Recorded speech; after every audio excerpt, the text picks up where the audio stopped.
자, 이제 또 소유권 파트에 또 하나의 산, 취득시효가 나오죠. 취득시효는 특히 부동산에 대한 것은 두 가지, 점유취득시효와 등기부 취득시효가 있는데 주로 점유취득시효에서 문제가 많이 나오죠. 그럼 점유취득시효는 항상 4단계로 정리하시라고 그랬어요. 좀 여기 소유자고 이게 점유자인데, 자, 4단계. 일단 점유취득시효가 완성되기 위한 요건을 먼저 따져야 되겠죠. 자, 요건은 소유의 의사, 20년간 소유의 의사로 평온 공연하기 뭘 하고 있어야 된다는 거예요. 점유를 하고 있어야 된다는 거니까 아까 보셨던 점유와 관련된 얘기들이 많이 나오죠. 그래서 점유를 잘 이해하면 여기도 금방 이해가 되고요. 자, 두 번째는 요건이 갖춰졌으면 이제 시효가 완성되는데, 그럼 시효 완성의 효과로서는 즉시 소유권을 취득하는 게 아니라 등기청권이 발생되죠. 등기청권. 그래서 이 등기청권에 대한 얘기를 물어본다고요. 일단 두 가지를 물어볼 수 있죠. 일단 이 등기청권의 성질은 채권적 청권이죠. 채권적 청권으로서 소멸시효 대상은 되지만 이 시효 완성자가 계속 점유하고 있으면 시효는 진행되지 않고, 더 나아가서 점유를 다른 사람한테 넘겨서 점유를 상실했다 하더라도 바로 소멸되지는 않죠. 여기는 점유 상실한 때부터 이제 시효가 진행될 뿐이죠.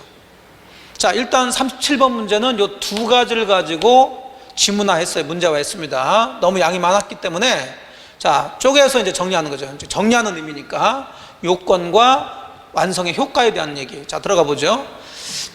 1번, 명의수탁자는 점유 취득을 할 수 있냐 없냐 그랬는데, 자, 이거에 대한 얘기죠. 명의수탁자의 점유는 무슨 점유? 타주 점유니까 요건이 맞지 않죠? 그냥 할 수 없다 나와야죠.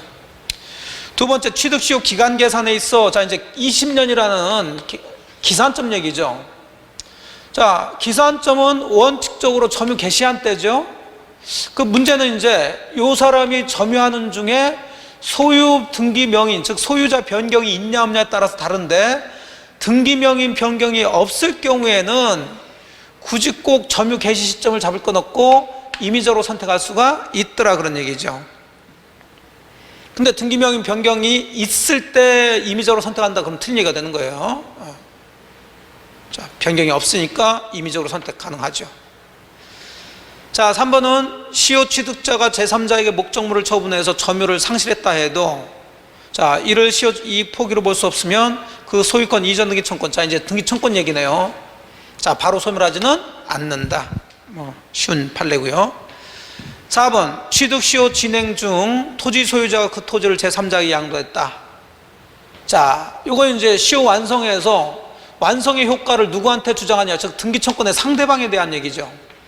자, 요게 우리 점유취득시효의 아주 확고한 기준인데, 등기 청구의 상대방 또는 시효 완성 효과의 상대방은 뭐 당시?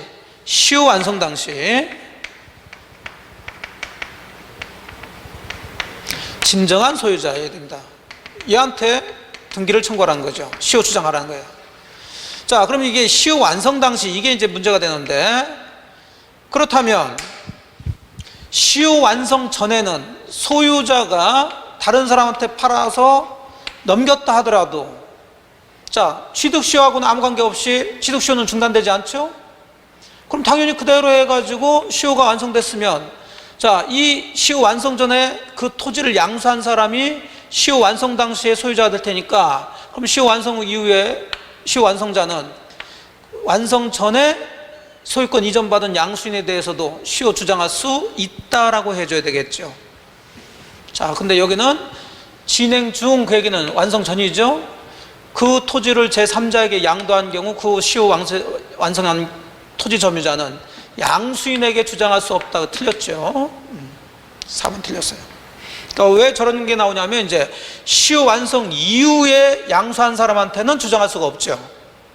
시효 완성 이후에는, 자, 이 사람은 시효 완성 당시 소유자가 아니니까 여기는 그냥 기준만 정확히 잡고 들어가시면 돼요. 이건 좀 이따 다시 또 이제 완성 후 법률 문제에서 다시 나오게 되고요.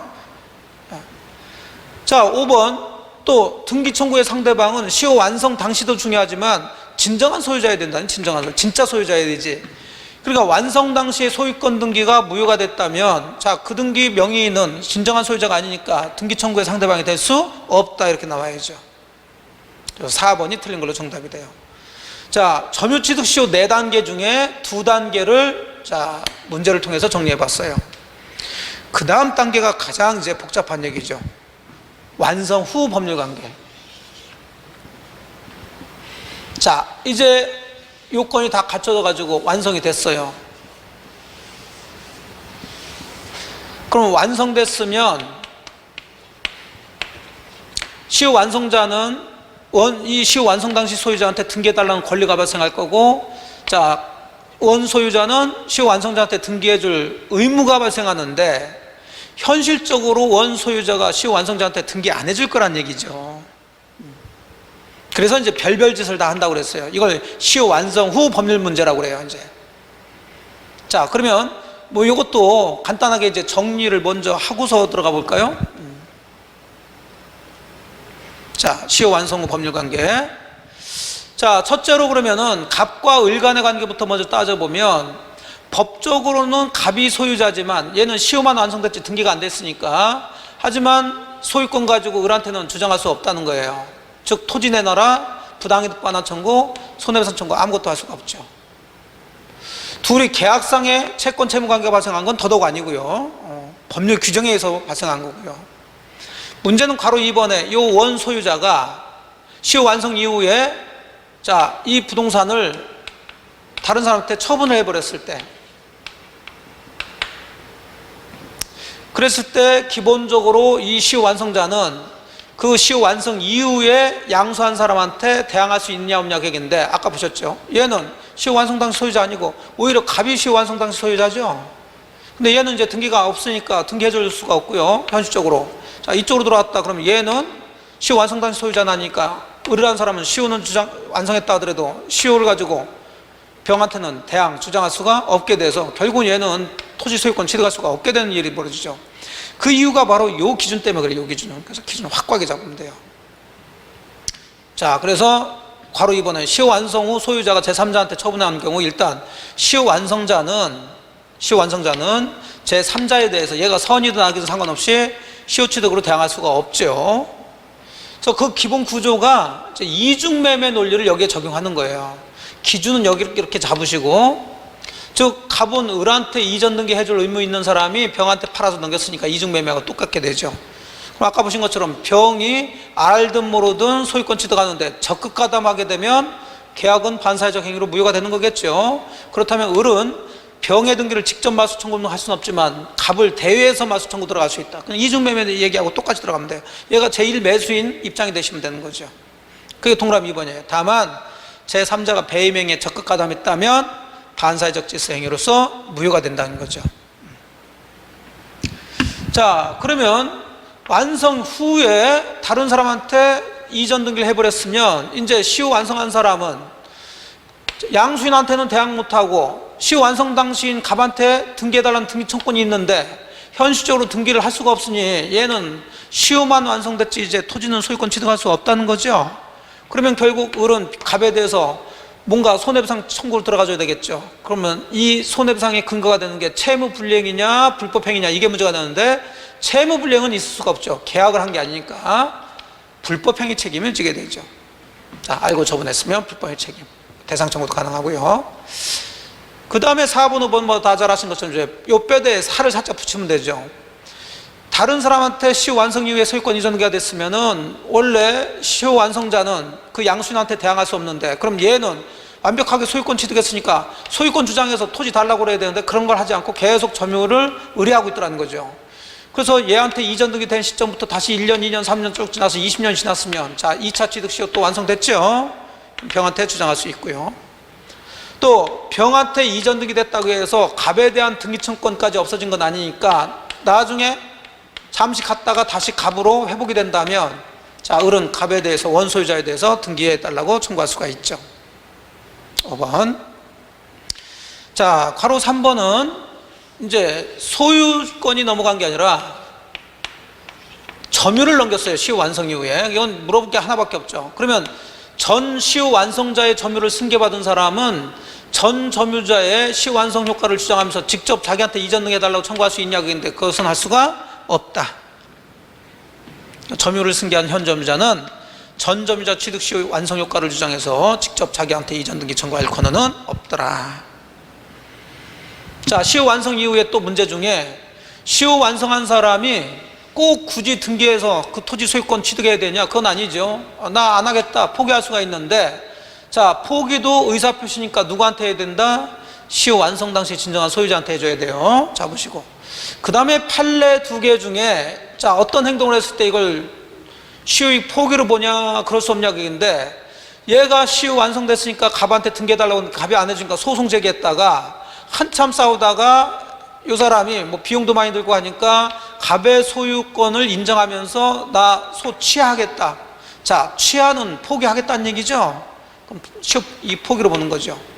근데 을이 시효 완성한 사람이 싸우면 서로 출혈만 많이 나오니까 돈 많이 들고, 근데 내가 이 토지는 꼭 필요한 토지니까 나한테 좀 팔아라, 이렇게 매수 제의했다는 사실만 있다고 해서 시효익 포기나 타주점유로 바뀌는 것은 아니다. 자, 다 배우셨던 내용들을 간단하게 정리를 해줬어요. 자, 이제 이런 거 가지고 이제 문제를 내니까 일단 이제 문제를 한번 풀어보죠. 38번 완성 후 법률관계. 자, 1번 완성 후, 그러니까 소유권 이전이 됐다 그러면 언제 됐냐를 잘 따지라고요. 완성 전이냐 완성 후냐. 자, 완성 후 이전 등기 전에 제3자 앞으로 소유권 이전이 되면, 자, 요 이전 등기 전이라는 것은 시효 완성자 명의로 이전 등기 전이야 그 얘기예요. 그러면 시효 취득자는 등기 명인에게 시효 취득 주장할 수 없음이 원칙이다. 그렇죠. 병한테 넘어갔으면 한테 날 수 없다. 자, 2번이 문제가 되는데, 취득 시효 완성 후 등기 격려 전에, 또 완성 후죠, 그 부동산이 제3자에게 명의 신탁된 경우 점유자는 시효 완성을 이유로 그 제3자의 소유권 행사를 저지할 수 없다 그랬는데, 자, 그럼 기본부터 잡고 들어갑시다. 시효 완성 이후에 어쨌든 병한테 소유권 이전 등가 되면 이 사람은 완벽하게 소유권을 취득하니까 시효 완성자에 대해서 소유권 주장할 수 있다라고 해야죠. 즉 이제 내 땅이니까 토지 내놔.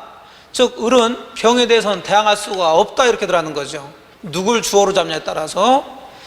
그러니까 이게 대항할 수 있냐 없냐는 항상 이걸 기준으로 보시면 돼요. 그래서 작년 같은 경우도 이제 지문이, 자, 병이라는 사람이 시효 완성 전에 가등기를 해놨다가 시효 완성 이후에 소유권 이전 본등기를 했을 때 시효 완성자는 병한테 대항할 수 있냐 없냐, 가등기를 볼 게 아니라 본등기한 시점, 소유권 취득한 시점, 자, 요 기준을 보는 거죠. 자, 요 기준점에서 병이 소유자라면 당연히 대항할 수 있지만 병은 요 기준점에서는 가등기만 했으니까 아직 소유자 아니죠. 그랬다가 완성 이후에 소유권 이전 본등기 받은 사람이니까 역시 대항할 수 없다 이렇게 따지면 되는 거예요. 항상 이런 문제가 나오면 기준점 잘 잡아서. 자, 그런데 문제는 여기가 이제 명의신탁이라는 거예요. 명의신탁. 그러니까 이 갑이라는 놈이 팔아서 병한테 이전 등기를 하지 않고 시효 완성 이후에 병한테 명의신탁을 해서 등기를 넘겨준 거죠. 수탁자가 되고 신탁자가 되는 거죠.